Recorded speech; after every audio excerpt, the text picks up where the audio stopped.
हाँ बच्चों, हम आज नीति श्लोका पढ़ाएंगे आपको। नीति श्लोका में देखिए, अक्रोधेन जयेत क्रोधम असाधुम साधुना जयेत, जयेत कदर्यम दानेन, जयेत सत्येन चानृतम। नीति श्लोका में नीति की बातें बताई गई हैं।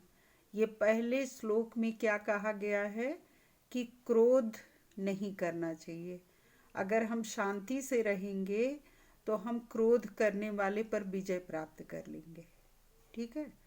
और यदि हम सत्य का आचरण करेंगे तो झूठ बोलने वाले पर विजय प्राप्त कर लेंगे। और यदि हम दान से क्या करेंगे, कंजूस को जीत लेंगे, ठीक है ना। तो कृपणता को जीत लेंगे और सत्य से झूठ को जीत ले। तो इस श्लोक में ये कहा गया है कि जयेत क्रोधम, है ना, क्रोध को जीतें। किससे जीतें? अक्रोधेन, है ना, अक्रोध से, यानी शांति से क्रोध को जीते। असाधुम साधुना जयेत, साधुना मतलब तृतीया विभक्ति है, साधुता से, सज्जनता से असाधु को जीते। असाधु माने असज्जन को, जो दुर्जन होते हैं ना उसको असज्जन कहते हैं, असाधु कहते हैं।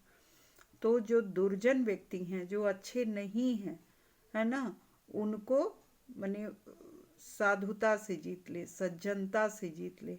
मतलब जैसे बहुत बुरा से बुरा प्राणी होता है, उससे हम बहुत मृदुभाषिता से अच्छे से व्यवहार करते हैं तो कुछ दिन में अच्छा हो जाता है।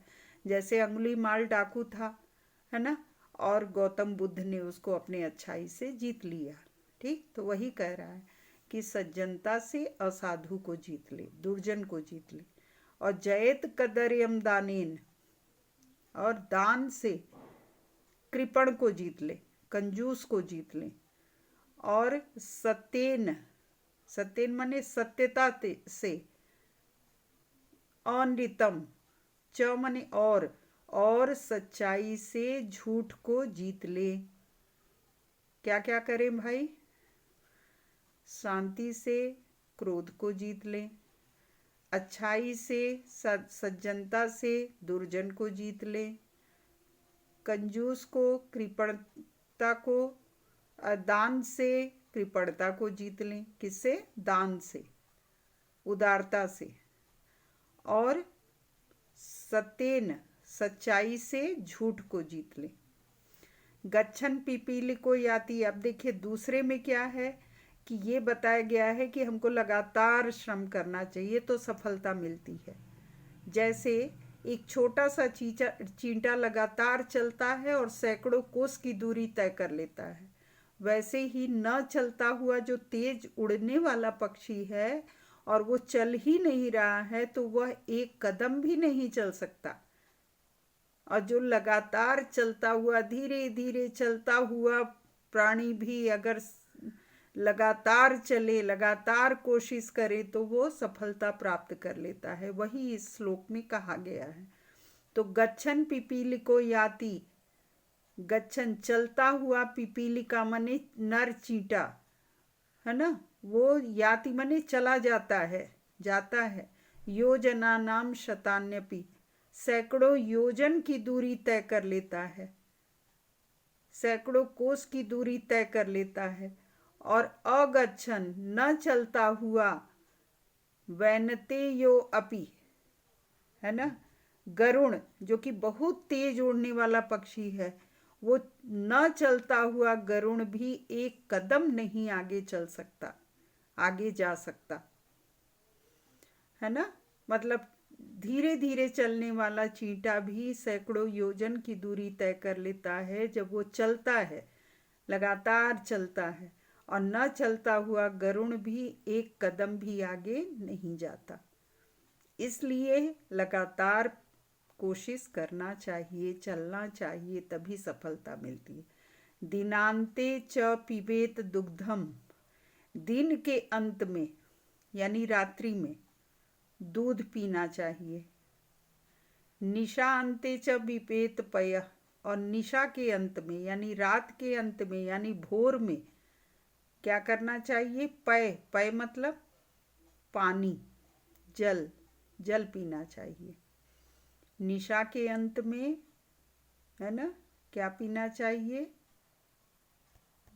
पानी पीना चाहिए, जल पीना चाहिए। सुबह सुबह उठ करके लोग जल पीते हैं, ठीक है, और सोते समय दूध पीते हैं।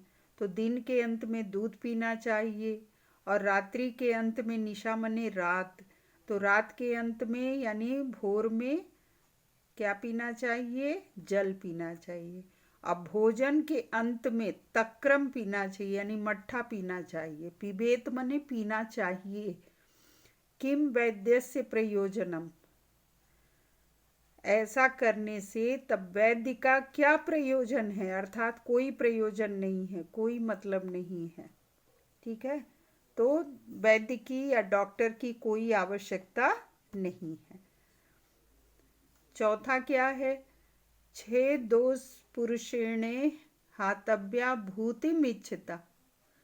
भूतिमिच्छता का अर्थ होता है ऐश्वर्य की इच्छा रखने वाले पुरुष को हातव्या छोड़ देना चाहिए, है ना। क्या छोड़ देना चाहिए? षड दोषा, 6 दोष छोड़ देना चाहिए, 6 बुराई छोड़ देना चाहिए। वो 6 बुराई नीचे लिखा हुआ है, जैसे निद्रा, तंद्रा, तंद्रा माने क्या होता है? ऊँघना, भय, क्रोध, आलस्य और धीरे धीरे काम करने की आदत। ये 6 दोष जो छोड़ देगा उसे ऐश्वर्य की प्राप्ति होगी। तो क्या कह रहा है कि भूतिमिच्छता, भूतिमिच्छता माने ऐश्वर्य चाहने वाले पुरुष को 6 दोष छोड़ देना चाहिए। वो 6 दोष हैं निद्रा, तंद्रा, तंद्रा माने हमेशा ऊँघना, आलस्य करना, है ना, भय, क्रोध, आलस्य और धीरे धीरे काम करने की आदत। ये 6 दोष का परित्याग कर देना चाहिए। जो पुरुष भूतिमिच्छता, जो ऐश्वर्य की कामना करते हैं, उनके 6 दोष छोड़ देना चाहिए। अंतिम क्या है? निंदन्तु नीति निपुणा यदि वा स्तुवन्तु, लक्ष्मी समाविशतु गच्छतु वा यथेष्टम, अद्य वा मरणमस्तु युगांतरे वा न्यायात पथ प्रविचलन्ति पदम न धीरा। ये पूरा श्लोक आप रट लेंगी, याद कर लेंगी और याद करके लिखेंगी। देखेंगी कि कोई मात्रा शुद्ध तो नहीं है, अशुद्धि तो नहीं हो रही है लिखने में, तो लिखेंगी। अब क्या है? निंदन्तु नीति निपुणा यदि वा स्तुवन्तु। अब ये लोट लकार है, लोट लकार माने आज्ञार्थक है, आज्ञा दी जा रही है। क्या आज्ञा दी जा रही है? कि न्याय, देखिए अंतिम लाइन में आपको समझ में आएगा, अंतिम पंक्ति में, कि न्याय के पथ से जो धैर्यवान व्यक्ति है वो कभी भी अपना मार्ग नहीं छोड़ते, न्याय के पथ से कभी विचलित नहीं होते। प्रविचलन्ति पदम न धीरा, जो धैर्यवान पुरुष है वो न्याय के पद से कभी हटते नहीं हैं, है ना। उनकी चाहे न्याय के पद से चलने वाले धैर्यवान पुरुष की चाहे निंदा करो अथवा नीति निपुणा, नीति में कुशल व्यक्ति की चाहे निंदा करो अथवा प्रशंसा करो, लक्ष्मी अपनी इच्छा से आए अथवा चली जाए, लक्ष्मी यथेष्टम अपनी इच्छा से आए अथवा वामने अथवा जाए, मृत्यु आज ही हो अथवा युगों के बाद हो, न्याय के पथ से धैर्यवान पुरुष कभी विचलित नहीं होते। चाहे उनकी निंदा की जाए, चाहे नीति में निपुण व्यक्ति की निंदा की जाए अथवा प्रशंसा किया जाए, लक्ष्मी अपनी इच्छा से आए अथवा चली जाए, मृत्यु आज ही हो अथवा युगांतरे वा युगों के बाद हो, न्याय के पद से कभी भी धैर्यवान मनुष्य विचलित नहीं होते। अब देखो यहाँ पर लिखा है कि नीति निपुणा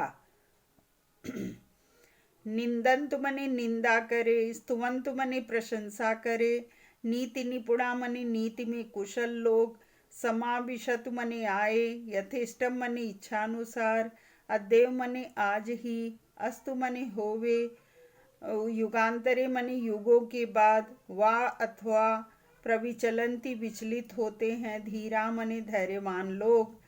तो ये इसमें अन्वय भी किया गया है।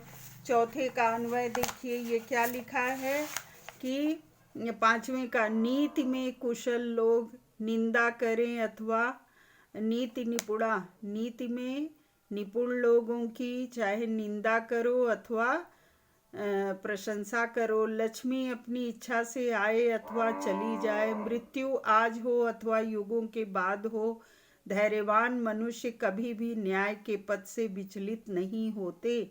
तो इसका अर्थ हम लिख के भी भेजेंगे, लेकिन आप लोग लिखने का प्रयास भी करिएगा। थैंक यू बेटा, मन लगा के पढ़िए।